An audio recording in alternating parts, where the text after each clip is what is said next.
vous êtes l'écran. Je vois des oiseaux qui volent en moi. Je suis les oiseaux qui volent. Ou plus exactement, je suis l'écran qui prend la forme de tout ceci. Parce que les pixels de couleurs que je vois en ce moment, dans l'expérience directe, sans la pensée, donc dans le senti, apparaissent en moi, en tant que moi, et sont connus par moi. Eux, ils ne sont pas conscients, mais ils sont faits de la conscience par laquelle je les connais.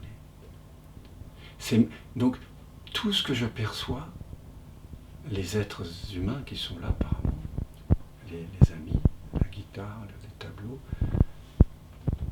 c'est la conscience que je suis ici qui prend cette forme-là, qui danse comme ça, qui se manifeste ainsi. Et c'est pour ça qu'on est venu. Pour cette reconnaissance. Puisqu'elle était là, c'était quoi l'idée de venir?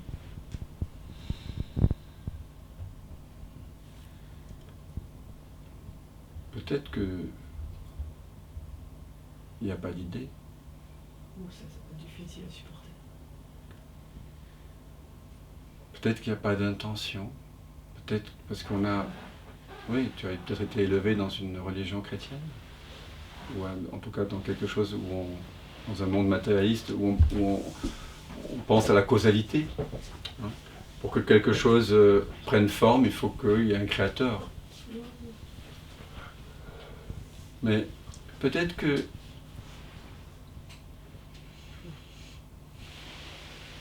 Maître Eckhart, il dit dans le Sermon 5b, si l'on demandait à la vie depuis 1000 ans, pourquoi vis-tu? C'est ça la question que tu poses. Elle répondrait, je vis parce que je vis. La vie est sans pourquoi. La conscience est sans pourquoi. La forme exige une cause, semble exiger une cause. C'est au-delà de la cause, c'est juste. Ou une raison d'être. C'est au-delà de la raison. Ça, c'est quand l'humain entre en jeu, quand le mental entre en jeu. C'est au-delà de ça. J'ai pas d'autre chose que c'est quoi l'idée, c'est-à-dire que c'est... Pourquoi l'expérience? Puisque quand on touche à ce que tu nous fais toucher, rien ne nous manque, comme tu dis. Mais dès qu'on... Pourquoi faire l'expérience autant de la jouissance et de la souffrance si c'est pour finalement réaliser que ce n'est qu'un artefact et qu'en amont de ça, rien n'est en fait. Il y a quelque chose de l'ordre du... Je veux le dire en de l'absurde. Mais pourquoi Dieu nous a abandonnés? Oui, voilà, l'absurde. Il y a quelque chose de l'ordre de ça, qui est à la fois absurde et à la fois plein de sens. Et c'est insaisissable et c'est inconfortable. J'entends, ouais. Il y a cette belle histoire par une poétesse brésilienne, je crois, anonyme. Je suis pas sûr. Qui dit qu'il y a quelqu'un qui, à un moment donné, à la fin de sa vie, converse avec Jésus. Donc, je crois qu'il meurt. Il converse avec Jésus, puis il retrace sa vie. Et il voit sa vie sous la forme d'un cheminement. Il voit dans le sable 4 pas. Et il dit, Jésus, tu as toujours été avec moi, mais au moment le plus dramatique de ma vie, il n'y avait que 2 pas dans le sable. Ouais, tu connais l'histoire. Et donc, Jésus répond, mais quand il n'y avait plus que 2 pas, c'est que je te portais. Cet espace ici, il nous a toujours portés. Il a toujours été là. Mais Wei Wu appelle ça le secret ouvert. J'en ai fait une chanson d'ailleurs. C'est ouvert, c'est complètement ouvert. Il n'y a pas plus évident que ça. Mais parce qu'on est éduqué pour ne s'attacher qu'aux pensées, qu'aux perceptions, qu'à ce qui change, qu'à des pensées utilitaristes pour fonctionner, que nous avons perdu l'art de nous questionner. On a perdu ça. On a un peu, comme dit Heidegger, philosophe allemand au début du siècle dernier, l'être, il y a l'oubli de l'être. On s'est oublié en fait, c'est ça. Mais c'est là. C'est incroyable, c'est là, c'est tout le temps là, c'est ouvert. En ce moment, le jeu préféré de mon fils Orphée, c'est le cache-cache. Papa, cache-cache. Il parle pas encore très bien, mais il adore jouer au cache-cache. Mais surtout, il adore être trouvé. Alors il se cache là derrière, notamment il adore ça. Il n'a pas de problème avec le fait de voir qu'on voit où il se cache. Ce qu'il veut, c'est qu'on le retrouve. Et donc il est là, il frissonne, comme ça, il dit, comme ça. C'est incroyable. Et Dieu, ou la conscience, c'est un peu ça. On pourrait dire qu'elle joue à cache-cache avec elle-même, on pourrait dire ça. Et ou imaginer, j'ai essayé d'imaginer ça, mais ça me fait monter une tristesse infinie. Si par exemple je joue au cache-cache avec mon enfant, et que je me taille, je pars sur l'ordinateur, on est en train de téléphoner, que j'arrête de jouer, et que lui il attend que je le trouve.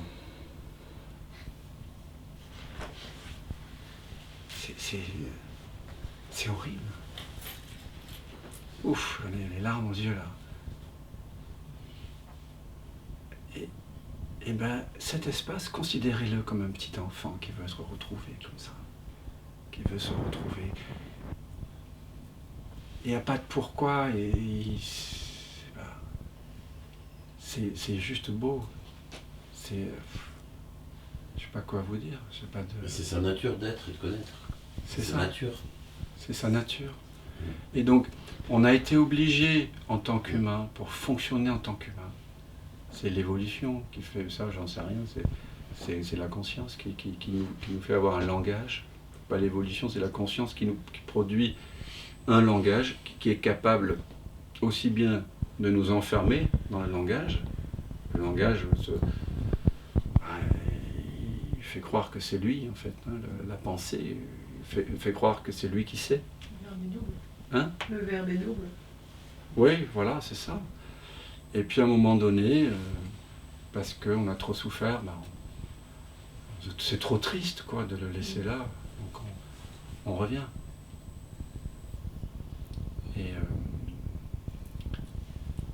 Mais la vie, quand tu découvres que la vie, elle est sans pourquoi,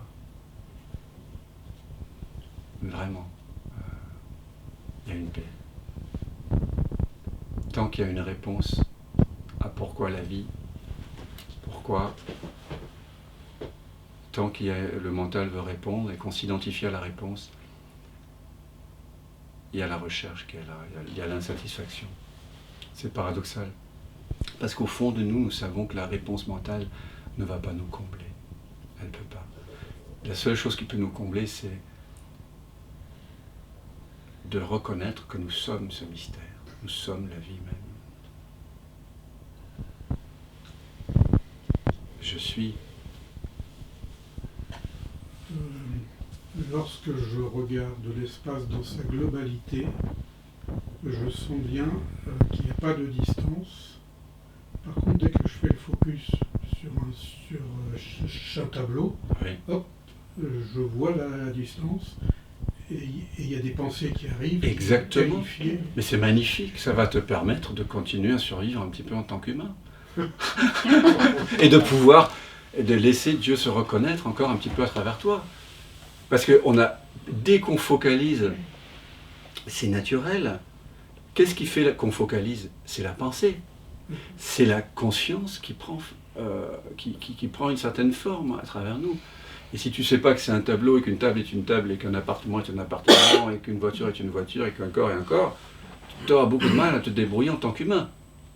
Donc il nous faut avoir cette focalisation.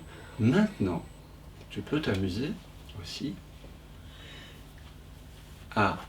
Regarde que cette ouverture est là. D'accord ? Maintenant, laisse l'élastique de l'attention focalisé vers le tableau, sans oublier la présence dans laquelle cet étirement de l'élastique de la tension se déploie, ainsi que le tableau.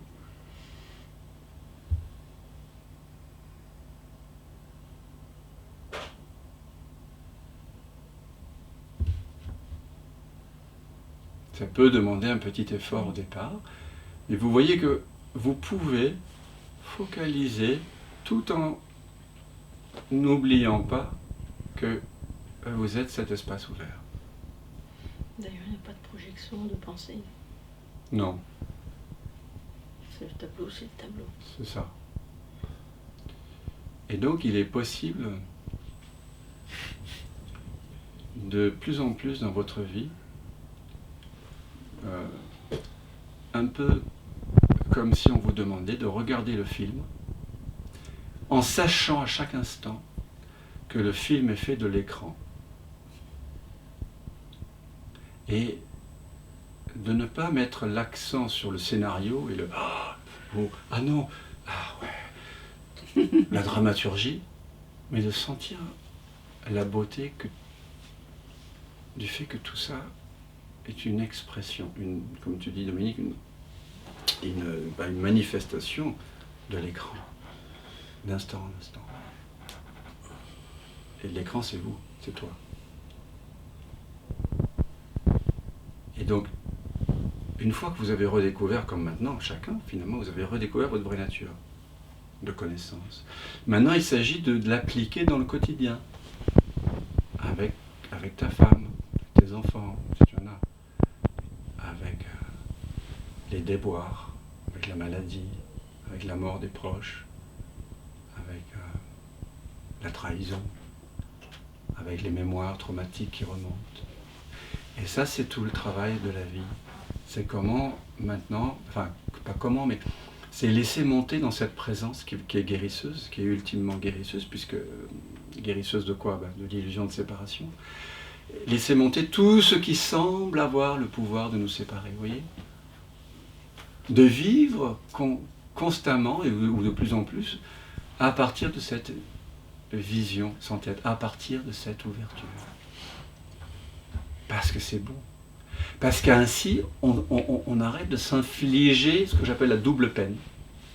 Bien sûr qu'il y aura des trahisons, bien sûr qu'il y aura des mensonges, bien sûr qu'il y aura des guerres, bien sûr que le corps il va se déliter, on va avoir Alzheimer, des déficiences cognitives, on se retrouvera dans un corps qui ne pourra pas bouger à un moment donné. Oui. Mais c'est ce que vous êtes est tranquille, accueillant, ouvert. Et vous allez apprendre petit à petit à voir que ces imaginaires n'ont plus le pouvoir d'anéantir cette présence. Elle est toujours là, vous pouvez vérifier. Vous voyez, il suffit de cette petite pratique de Douglas Harding ou de revenir à la présence, comme on l'a fait tout à l'heure, en vous posant la question, quand est-ce que toute expérience apparaît? Elle apparaît maintenant. Mais il faut prendre un peu de temps, jusqu'à ce que le maintenant devienne évident. Pas juste en faire une pensée, bien sûr, tiens, maintenant je peux, ça y est, j'ai compris. Non, il faut que ça descende dans le cœur. Que vous sentiez la paix dans le corps. Parce que le corps, quand il n'est pas en paix, il vous signale que vous vous prenez pour quelqu'un. Est-ce que ça commence pour toi, Olivier, cette distance à un petit peu s'effriter, cette apparence de distance? Il y a une simultanéité, à savoir effectivement, on peut appeler ça un écran transparent, quelque chose de transparent ici, et à travers lequel je perçois la distance, mais la distance reste là.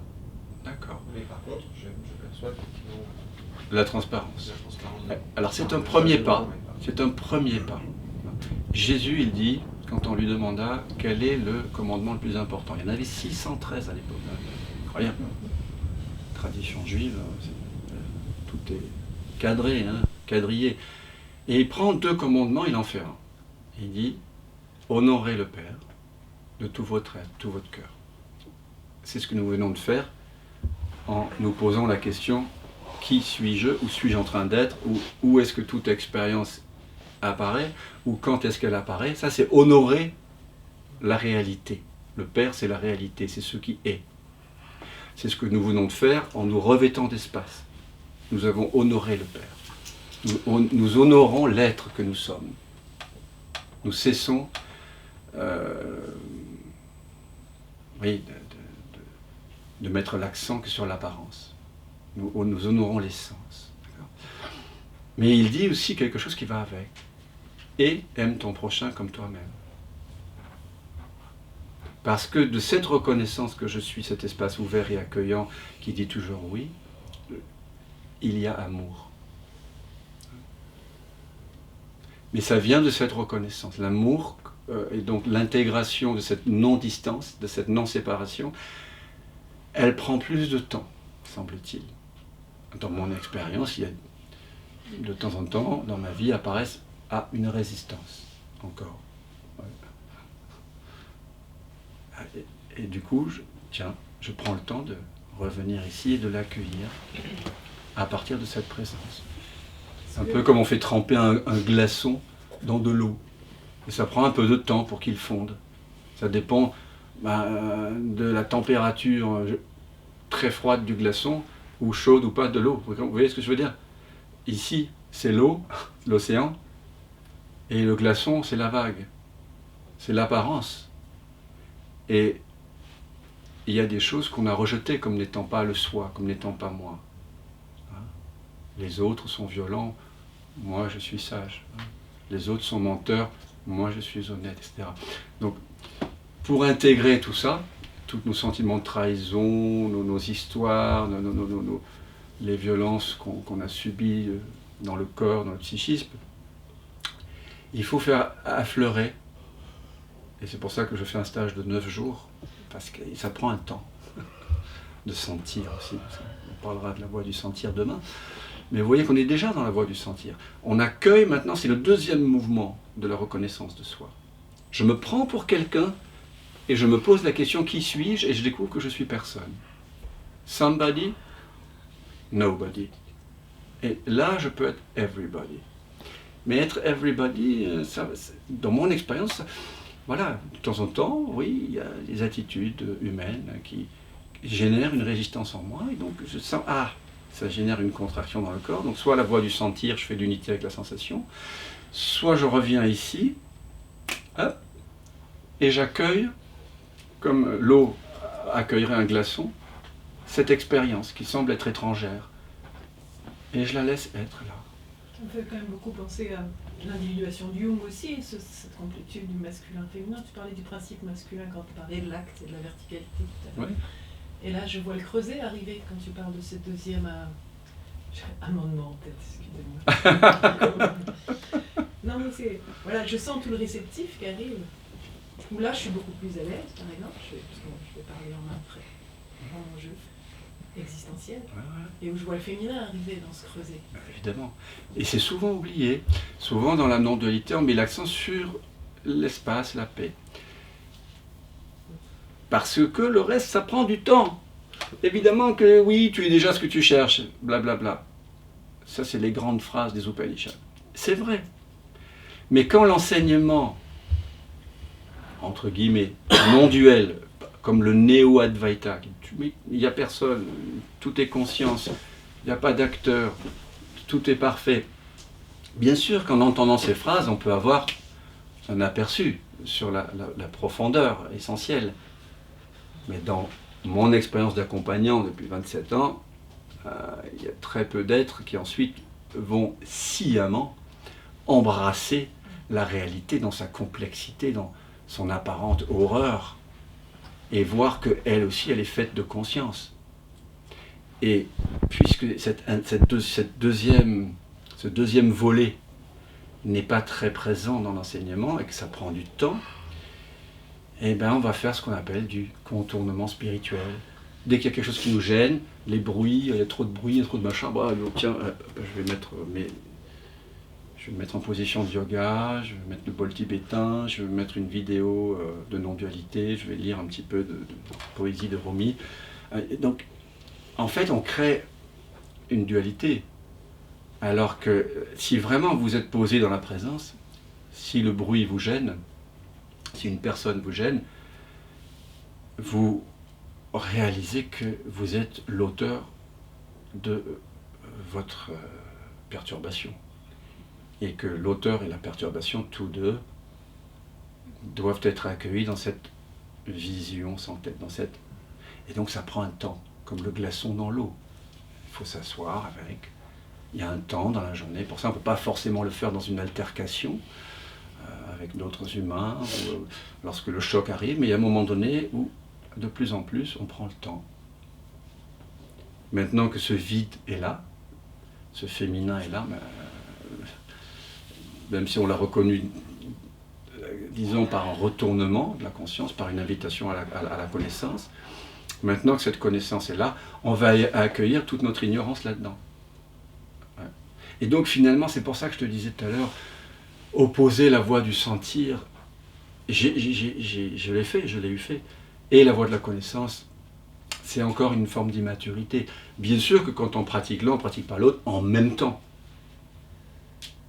Mais, je propose, j'invite à pratiquer les deux, pour pas qu'il y ait de contournement spirituel, justement.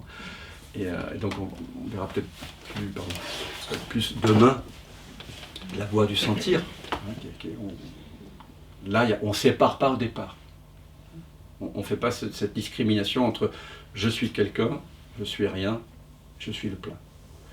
Nobody, somebody, nobody, everybody. Nothing, something, je suis quelque chose. Hein, en anglais, c'est intéressant. Something, je suis une chose, quoi, une perception. Something. Là, ici, je suis nothing, je ne suis pas une chose ici. Vous le voyez ça ici? Je ne suis pas une chose. Mais maintenant que je ne suis pas une chose, là, je peux être toute chose. Je suis le rien qui prend la forme du tout. Et ça prend un temps. C'est le féminin, la femme, le féminin a besoin de temps. L'homme, hein, féminin, ça a besoin de temps.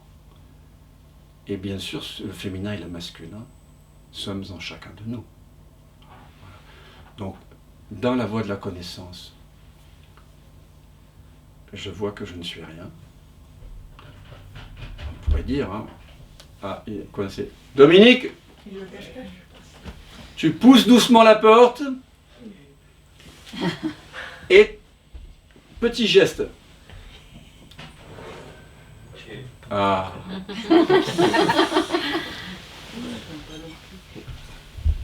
Moi, c'est je suis le tout. Non, tu n'es pas le tout, tu es le rien qui prend la forme du tout. Et, ouais, je pense qu'on va faire une pause. Et tout à l'heure, on va élaborer ça, parce que ça, c'est une confusion aussi. Hein, c'est l'écran qui prend la forme du film, c'est pas le film qui prend la forme de l'écran. Mais on va voir, repose-moi la question et on en parle parce que c'est très important. C'est subtil et c'est très subtil. Ça échappe à chaque Ouais. Parce qu'il faut revenir en fait ici. fois. Parce que ce qu'on fait, c'est qu'on revient ici, on sait ce que c'est, on en fait une idée, et maintenant, alors on sort des platitudes, oui, je suis le tout. Mais ça n'a pas de sens. Ça. Non, alors ça n'a pas de sens. C'est pas ça. Non.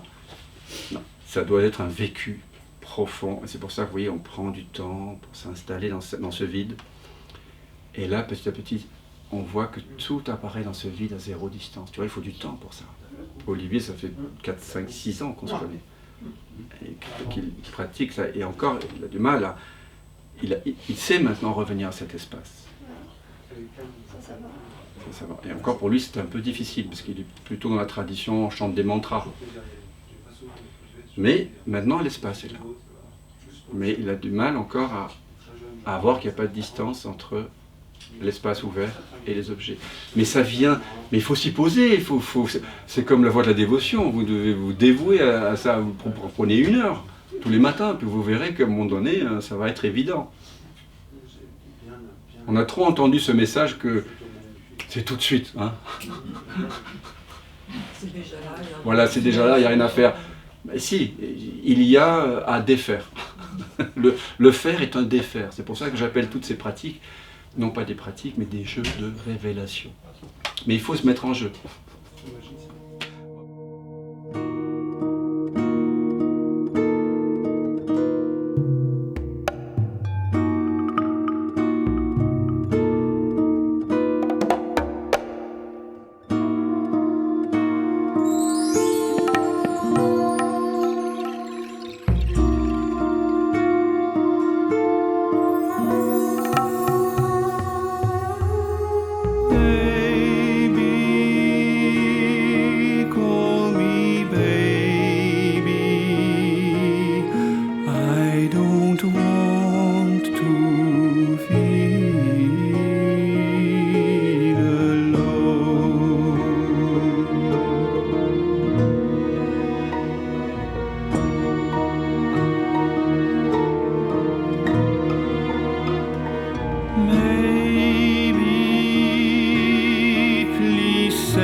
leave my prayers, leave my hope.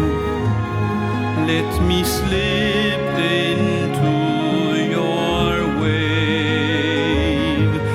Let your heart open our way.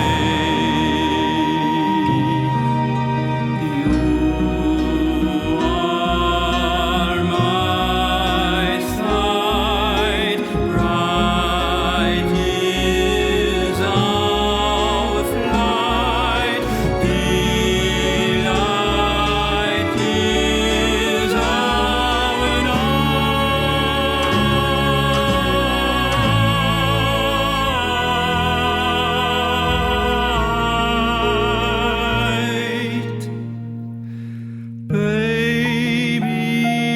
Baby, call me baby.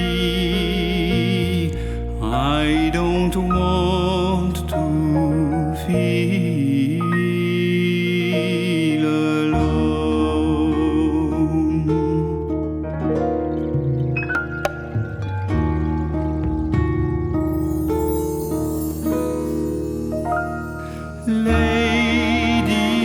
Lady, where's my lady?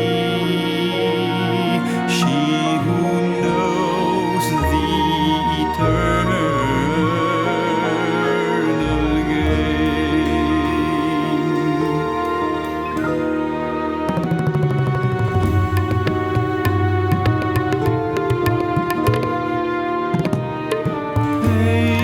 Baby, you're my Shakti. She who knows the serpent flame. Now our feelings have no name. See our bleedings are the same.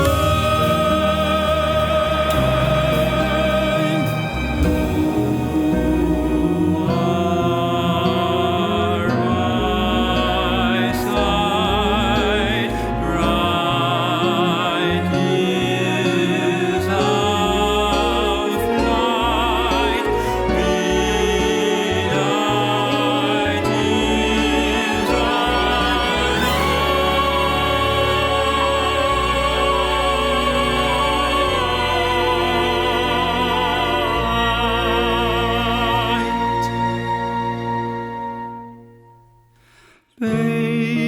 Baby, through